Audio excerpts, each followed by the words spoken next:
বন্ধুরা, বেশ ঝটপট বানানো যায় এমন একটা সুস্বাদু পুষ্টিকর রেসিপি নিয়ে এসেছি আজকে। এর জন্যে প্রথমেই আমি কিছুটা মুসুর ডাল ধুয়ে জল ঝরিয়ে রেখে দিয়েছি। ডালটা ফুলে এরকম হয়ে গেছে। এর সাথে কিছু সবজি অ্যাড করব। আমি নিয়েছি আলু, বরবটি, ক্যাপসিকাম, পেঁয়াজ কুচি, রসুন কুচি। এগুলোকে একে একে আমি ডালের মধ্যে দিয়ে দিলাম। এগুলো ডালের সাথে মাখবো। এই জন্যে ডালের মধ্যে আমি একটু নুন আর হলুদ দিয়ে দিলাম, আর তার সাথে দিয়ে দিলাম বেশ খানিকটা সর্ষের তেল। এইবারে এটাকে হাতের সাহায্যে খুব ভালো করে মাখতে হবে।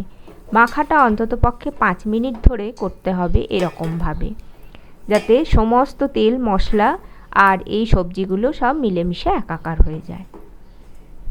এইবারে এটাকে একটু রেখে দেব।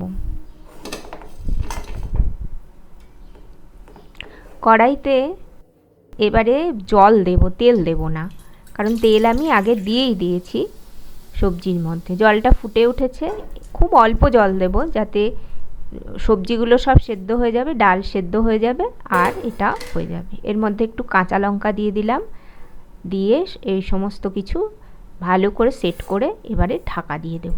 আর কিন্তু এটা এখন নাড়ব না। বেশ 5 মিনিট পরে আমার এরকম হয়েছে তরকারিটা।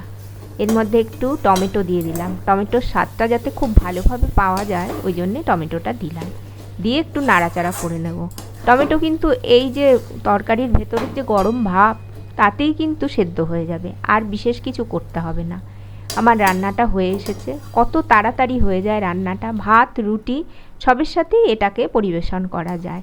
একবার বানিয়ে খেয়ে আমাকে জানাও তো কেমন লাগলো। আর যদি ভালো লাগে তাহলে একটুখানি সাবস্ক্রাইব করো আমার চ্যানেলটাকে।